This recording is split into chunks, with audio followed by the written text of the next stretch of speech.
Beneath the obvious beauty of this Caribbean island and the rhythm of the music, there lies a festering discontent among the Cuban people.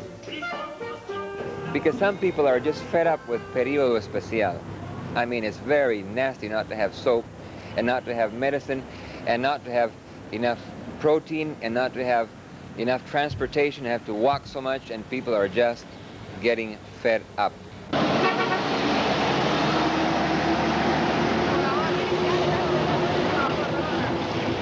The people of Cuba are living in a crisis, a special period.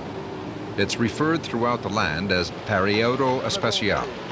Since the collapse of the Eastern and Soviet bloc nations, Cuba's primary trading partners, the people here have been living through this new crisis with shortages of food, medicine, clothing, and most importantly, oil for transportation and generation of electricity. The shortages are the consequence of a combination of the United States economic blockade against the island nation and the collapse of the Eastern Bloc nations. Cuban pastor Elmer Labastida says the people are growing weary of the shortages. That's what the embargo does. It makes people just sick of being without the things that they need for the simple things. Oil for your kitchen, kerosene for your stove, buses to get to your work and to your school or to your church. Simple things. The U.S.-led economic blockade has been in effect since 1963. It prohibits relations between any institution, business, or citizen of the United States and Cuba, initially imposed under the Trading with the Enemy Act. In the fall of 1992, economic pressures against Cuba were increased under provisions of a new bill, the Cuban Democracy Act, sponsored by U.S. Representative Robert Torricelli of New Jersey. The Torricelli bill provides that any ship docking in the United States can be seized if it's docked in Cuba during the previous 6 months. It imposes sanctions against countries which provide assistance to Cuba and prohibits trade with Cuba by U.S. subsidiaries established in foreign countries. The tough new trade restrictions were quickly condemned by a General Assembly vote in the United Nations, a vote described in a Los Angeles Times story as a stinging rebuke for the U.S. The U.S. trade embargo was imposed against Cuba after Fidel Castro came into power in 1959, seizing billions of dollars worth of American business assets along the way. The U.S. government maintains the embargo as a legitimate response to the behavior of the Cuban government. The result? Rationing for everything. People queue in line for hours at a time for a few basic essentials. These people were waiting for pieces of bread. Others would stand in long lines for 2 heads of cabbage. Milk is in very short supply. Eggs, when they are available, are limited to 4 per person every 10 days. Pharmacy shelves are growing bare because of prohibitions against the shipment of medicines into Cuba. The principle is a little bit for everybody. There is no starvation, but hungry is a word very much in the vocabulary of Cubans. Hungry? Well, you know, it's not the hungry maybe of Somalia, you know?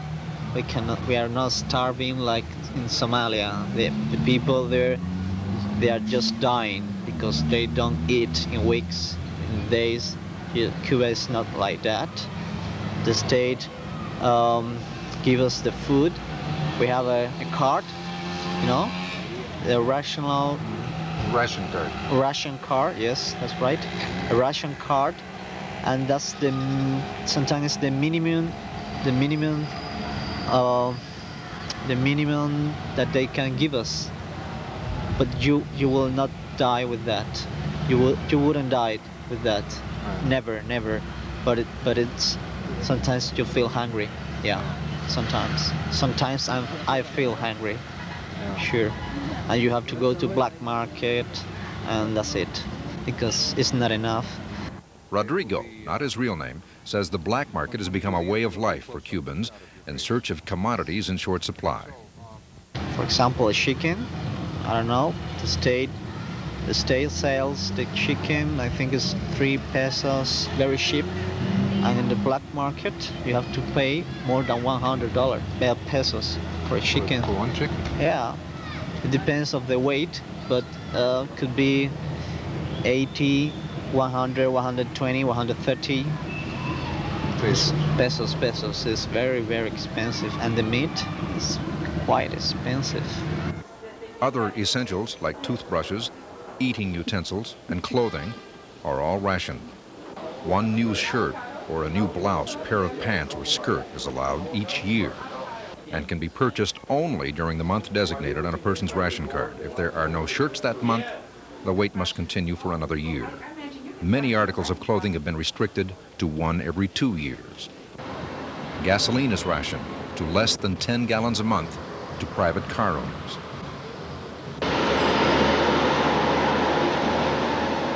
Public transportation has been severely restricted by oil shortages. People literally hang from the few Czechoslovakian-built buses still on the streets. Other forms of public transport are beginning to emerge, ranging from trucks to horse-drawn buggies to bicycles. The nation is converting to bicycles as a primary means of transportation, some acquired from the former Soviet Union and 1 million more coming from China. A bus factory in Havana has been converted to a bicycle factory. Highway construction has all but stopped, and many roadways are in a state of disrepair. Because of an inability to acquire replacement parts for vehicle repairs, parts are cannibalized from other cars. Trucks and buses run in such states of disrepair, many spew enormous amounts of pollution into the air with little apparent regard to the environment or to health. Perhaps not surprisingly, respiratory ailments afflict a significant portion of the patients treated at this children's hospital in Havana. Almost 1/4 of our patients who come here come for that problem, respiratory diseases, asthma. Bueno, me estaba refiriendo a las enfermedades respiratorias agudas, pero tenemos también bastante asma. Well, I was referring to the acute respiratory diseases, but we also have a lot of asthma. Despite the shortages of food and medical supplies, the nation's infant mortality rate has dropped to less than 10 per thousand. That's one of the best rates in the world. Hospital officials here say even though medical supplies are hard to come by, they are coping. But we can guarantee you that no child has died because of a lack of medicine. Quizás yo diría que lo que tiene es un poco más de la dificultad para conseguirlo. Nosotros como administradores de hospital y el Estado también tendrá un poco más de dificultades para conseguirlo. But we have had a great increase in the amount of difficulty in finding the medicine that we need. And I can tell you that as an administrator in this hospital, it's much more difficult. And the state even has problems finding the medicine. Cuba is very proud of its medical system, the finest of any third world country.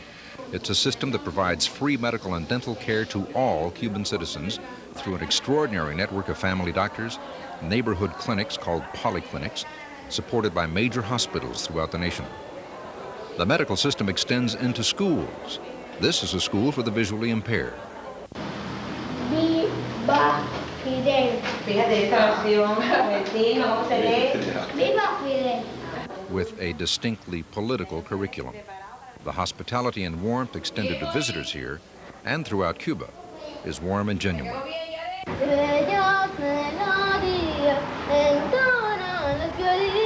Primero, segundo, prepárense para tocar. El clarinete dulcemente toca los violines. El clarinete dulcemente para tocar. El trompeta se suena, se tocará la trompeta. El trompeta se suena, se tocará la trompeta. La trompeta se suena,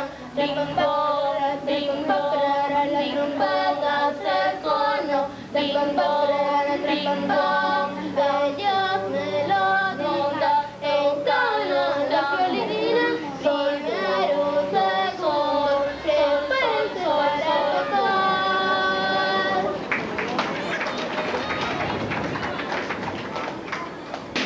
A ver, ¿quién me dice un ejemplo de hidróxidos metálicos? Cuba offers extensive educational opportunities for non-Cubans as well. These are students from the African nation of Mozambique. They're part of an extensive outreach program by the Cuban government to provide education opportunities for third world nations.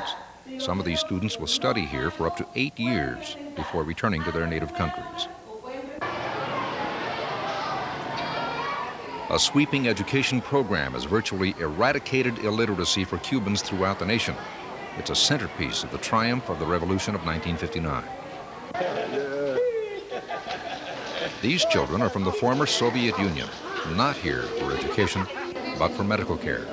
These are all victims of radiation sickness caused by exposure to the Chernobyl nuclear accident in 1986.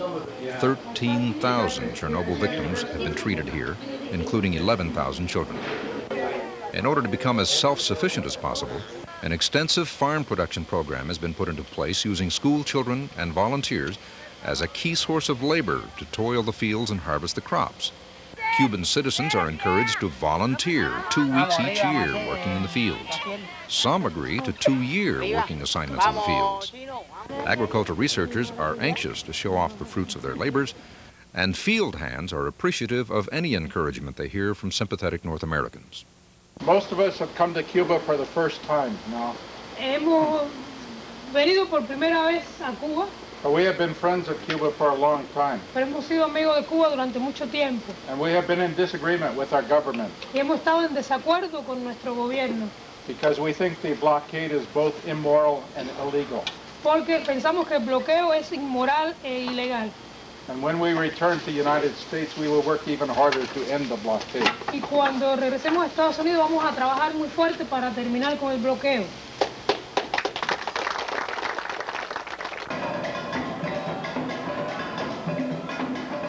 The Castro government is attempting to develop a vigorous tourist trade industry throughout the country with American dollars as the standard currency throughout the network. Cuban pesos are forbidden within the tourist network. The contrasts are striking between the highly rationed people of the local Cuban population and the privileged tourist groups. Tourists have access to the country's finest hotels, best food, clothing, even liquor, all purchased with American dollars. Some airport soft drink machines will accept only American dollars and dispense more than soft drinks. Cuban access to those luxuries is restricted and in most cases prohibited.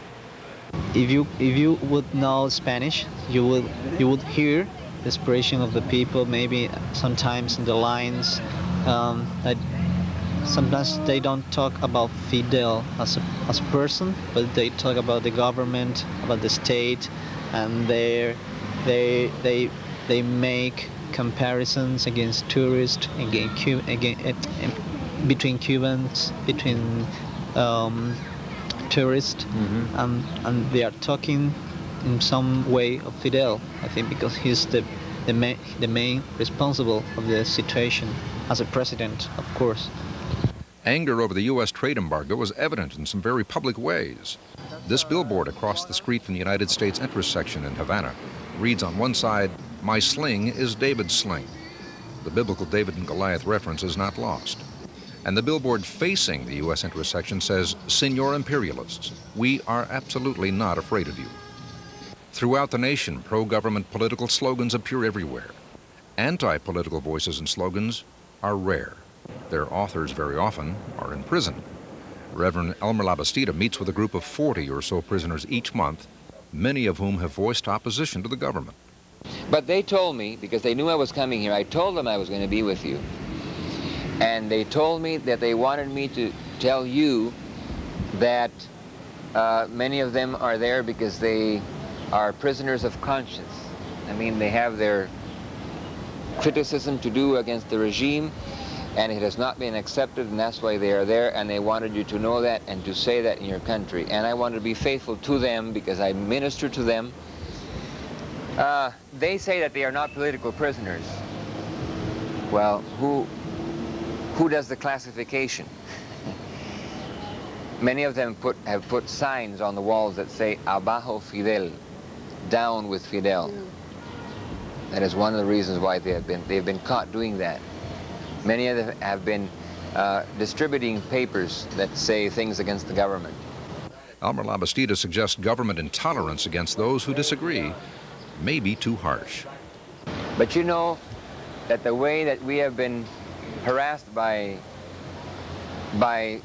influences from outside, especially from the north, has made, that's what Gisela said last night, has made our government paranoid, very ticklish about anything that is against. And this is something that we would like, that I would like as a Christian, to see an atmosphere of more possibility of expression, even very hard expression, because we do have, as we told you last night, the possibility of expressing our complaints against things that are going wrong.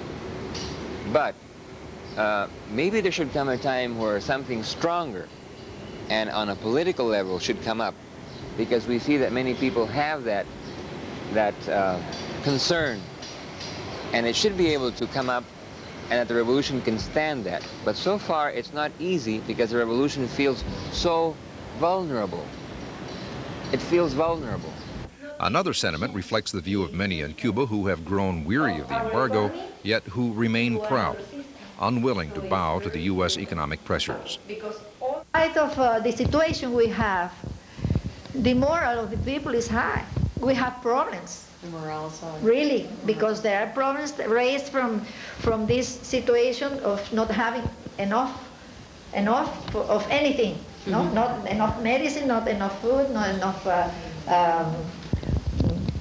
Well, and that brings uncomfort to the people, no? But in spite of that, I feel that the moral of the city, of the people, is high. A new sense of acceptance is developing between Christians and communists. I'm a revolutionary people. I'm a woman in this country. I'm very happy. I'm a communist of the party, but I'm very happy to live with Christian people. I was educated in a Catholic way, so the revolution, for me, didn't want a contradiction between the Christian way of life and the way I live now. And I only want to have the health and the voluntary to do to my country the things that I have been doing to this moment, for a better future and for the goodness thing for everybody.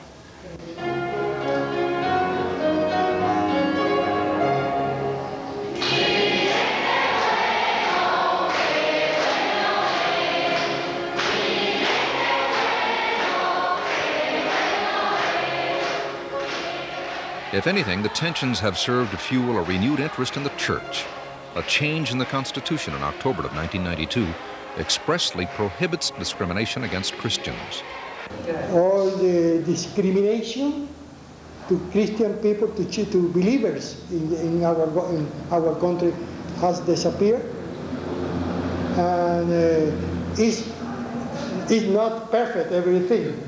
We have even to work in that way, but have improved a lot this relation between church and state. Churches are reporting a 30 to 40% increase in attendance since the constitutional change, as people hungry for spirituality search for something not provided by the communist socialism. Well, as I say, some of them are curious. Some of them hear the music. Some of them see a type of relationship and community that they feel they need. A friend of mine, a member of the party, not too long ago, she said, "Lois, I need to go to the church. I want to go to the church." And she says, She found someone, a Christian, who had helped her when her daughter was ill. And she said she hadn't found that in the party. The Cuban Ecumenical Council sees a closer relationship between church and state not previously known. With the government's blessing, the Ecumenical Council has retained a German engineer to help design and develop programs to clean up the environment. Programs ranging from energy resource recovery as a source of cooking oil for kitchens to cleaning up the dirty harbors. The Ecumenical Council is working, too, to encourage the United States to relax some of its trade restrictions that have cut off pension payments to widows of Cuban pastors formerly employed by American churches. Let me put an example.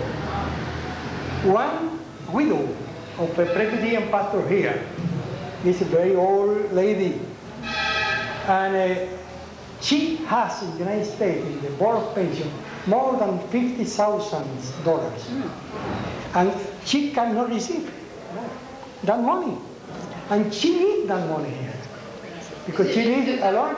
not the church. The government. Yeah, I know, but it's the government that prohibits them to send the money. And another widow of a pastor has more than $90,000 in the Board of Pension. The Ecumenical Council and a number of Cuban pastors have requested a meeting with President Bill Clinton, hoping that as a church, they can do what the two governments have been unable or unwilling to do, and that is to start a discussion that could eventually lead to normalization of relations and an end to the economic embargo. Raul Suarez is one of those requesting the meeting. And we would like for you to pray in your churches for this meeting. Y que de alguna manera lo hagan saber al presidente Clinton que queremos encontrarnos con él. So that President Clinton can know that we want to meet with him. Creo que es importante. Because I believe it's important. Bush siempre oyó a los cubanos que están fuera de Cuba. Bush always listened to the Cubans who are outside of Cuba. Torricelli ha oído a los cubanos que están fuera de Cuba. Also was listening to the Cubans who are outside of Cuba. Hay que oír también a la iglesia que está en Cuba. And now the United States government also needs to listen to the church that is within Cuba. Eso es diabólico. This is diabolical to not let people have medicine and food. And the church cannot applaud this. Porque eso es lo que no le gustaría. Because we don't want this to happen. Well, we have a hope that maybe in the future everything will be better. Good. And the church people in Cuba and many other people in Cuba, and I know that many church people in the United States and many people in the United States, we are praying together and working together in order to improve our relations.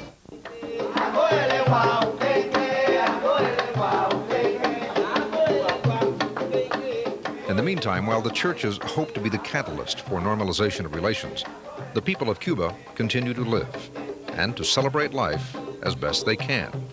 Some dance.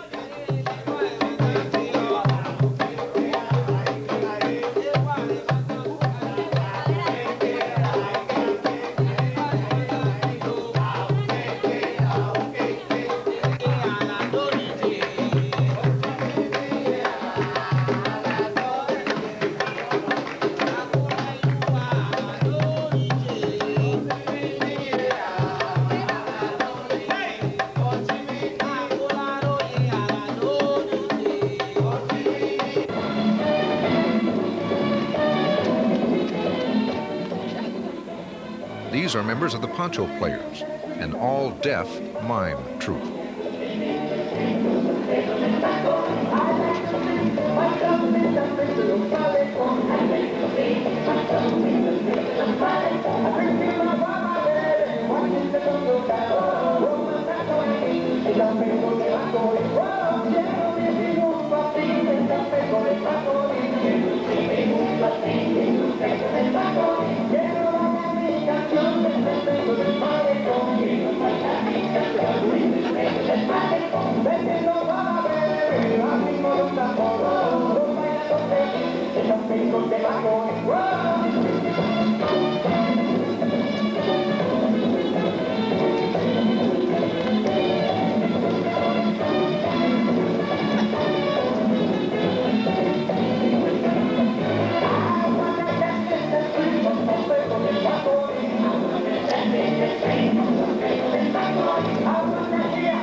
life goes on.